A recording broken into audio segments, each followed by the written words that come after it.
la division a resté au milieu, au centre de la division, et les quelques petites particules qu'on a prises n'ont pas endommagé les instruments. Et je crois que pour ne pas avoir de trop de risques, on a tourné l'antenne radar dans le sens de la marche, si j'ose dire, pour essayer de limiter le risque. Ça s'est bien passé. Notre ami André Brailly s'est merveillé là-dessus. Oui. Oui, tout à fait. Il y a eu des manœuvres qui faisaient qu'on mettait les instruments et le côté moins risqué, disons, pour la partie la plus dense des anneaux, et puis nous on regardait ailleurs, mais les ingénieurs ont fait un travail formidable. J'ai oublié de le dire tout à l'heure quand je parlais de la sonde du Viens qui est descendue à travers l'atmosphère de Titan. 7 ans et demi de voyage interplanétaire pour arriver sur un monde froid, comme je vous le disais, sombre, et on a allumé une lampe à 700 mètres de la surface. Et la lampe a marché, je ne vais pas vous montrer, mais la lampe a marché jusqu'en bas, et les images que je vous ai montrées tout à l'heure, c'est grâce à cette lampe qui a illuminé aussi le terrain, qui a permis de calibrer aussi les données, parce que c'est un monde extrêmement sombre. Vous avez pu me poser la question, comment on a fait pour faire des images? On avait un flash. Et vous vous rendez compte, vous rentrez chez vous le soir, vous faites tic comme ça, un push saute, là, ça marche. Une question. Pourquoi autant de radiation sur Europe? Parce que Europe, il n'a rien de particulier pour ça. Si, elle est prête. Elle est proche, elle est près de Jupiter. Vous avez Io, vous avez vu 400 volcans. Après, vous avez Europe. Donc elle est très proche. Ça ne boue pas encore, ça ne brûle pas, mais le champ de radiation qui arrive jusqu'à là-bas, ça vous fabrique des effets de marée incroyables, et le champ de radiation, c'est assez extraordinaire. Après, Ganymède est très loin, c'est pour ça qu'on n'a pas le même problème. Et Callisto, encore plus loin. Oui, et puis Jupiter, c'est un pépère, hein, quand même. Ah, mais le champ, l'atmosphère de Jupiter, c'est un truc assez extraordinaire. Le champ de radiation est énorme. Qu'est-ce que c'est que cette radiation? C'est la radiation qui vient du champ magnétique de Jupiter. Pourquoi pas Saturne? Saturne est plus petit. Il a pareil un champ de radiation, et Titan, il se trouve à 20 rayons saturniens. Donc il est très loin. Un article dans le dernier numéro de l'astronomie sur le champ magnétique de Jupiter. Merci, bravo. Oui, vous pouvez consulter pour les valeurs.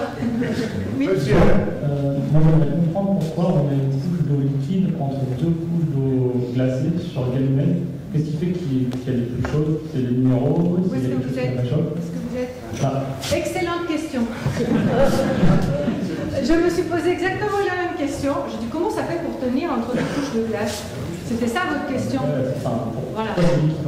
Et bien, en fait, c'est le type de glace. C'est-à-dire que la densité de la glace est différente. C'est de type 1 et de type 3.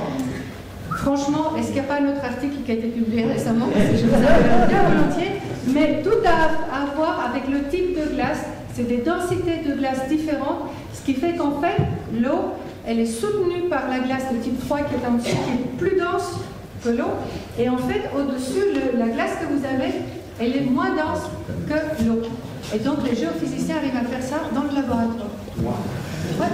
Mais c'est quel type de glace? Type 1 et type 3. Non, mais c'est quoi? C'est de l'eau aussi ou c'est de l'eau de densité. J'essaierai de vous mettre ça dans le compte rendu et d'expliquer les synthétiquement parce que moi je suis là-dessus. J'avais posé la question parce que je me demandais aussi comment ça peut venir, mais parce qu'on s'imagine tous la glace de la même façon. Mais en fait, c'est des types de glace différents. Allez-y. Dans les films qui sont passés, on a vu 2 fois ce fameux hexagone. Or, est-ce qu'on a pu avancer dans l'explication ou la compréhension de ce phénomène qui n'existe pas sur Terre? Oui, très bonne question aussi. Alors, je me suis posé la même question. Les Anglais ont mis 3 ans d'expérience en laboratoire pour reproduire l'hexagone. Ils n'arrivaient pas avec une seule couche atmosphérique, une seule couche d'eau, une seule couche de n'importe quel fluide. Il a fallu mettre différents types de fluides qui tournaient à des vitesses différentes, à des niveaux différents, pour réussir à fabriquer l'hexagone que vous voyez là. Ce qui veut dire qu'en fait, l'atmosphère de Saturne est très très complexe. Et ça nous a permis de comprendre d'ailleurs des phénomènes d'apparition de nuages et de condensation à différents niveaux, à différentes altitudes. Et donc c'est comme ça que vous pouvez le fabriquer uniquement en mettant 3 couches au moins différentes. Ça me fait penser, tout à l'heure je vous ai montré en introduction le pôle nord de Jupiter, où on voyait 6 ou 8 cyclones totalement différents de Saturne. Et on ne sait pas trop comment l'expliquer non plus. Non, et vous avez vu sur Saturne aussi, dans le film que je vous ai montré, il parlait d'une autre tempête. Celle-là, c'est pas au pôle, elle est à l'équateur, qui s'est formée avec des petites formations comme ça, comme un petit spirale. Et ça non plus, on ne sait pas comment le former, on ne sait pas pourquoi ça dure, le temps que ça dure non plus. Mais il y a des modèles qui travaillent maintenant et qui nous expliquent en fait que ça a un rapport avec la structure de l'atmosphère. Allez, peut-être une dernière question. Une question. Vous avez expliqué là, les strates, glace, eau, glace, dues à des densités différentes. Mais quel est le gradient de température? Alors, le gradient de température, par contre, il change énormément. C'est-à-dire qu'en haut, vous avez 180 degrés, vous descendez, vous montez, pardon, plus vous allez vers le centre, donc vous avez 200, et à la fin, vous avez 250 degrés. Car oui, je parle en cal. Tout à l'heure, je disais Celsius. Donc, en fait, la température change énormément et ça aide, en fait, à maintenir les couches de glace aussi dans les positions qu'on disait tout à l'heure. Ça aide aussi pour la densité de chacune des couches de glace. Bon, ben écoutez, comme un amour, il lance les chiens dans les couloirs, on va remercier Athéna Kouzémi.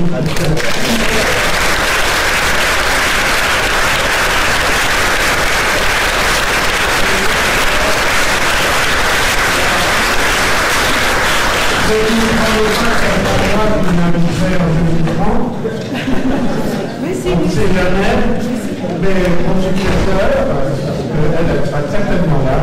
Je vous souhaite une bonne soirée et nous allons rendez-vous à la prochaine conférence, ce sera le 9 novembre, et on parlera cosmologie. Bon retour.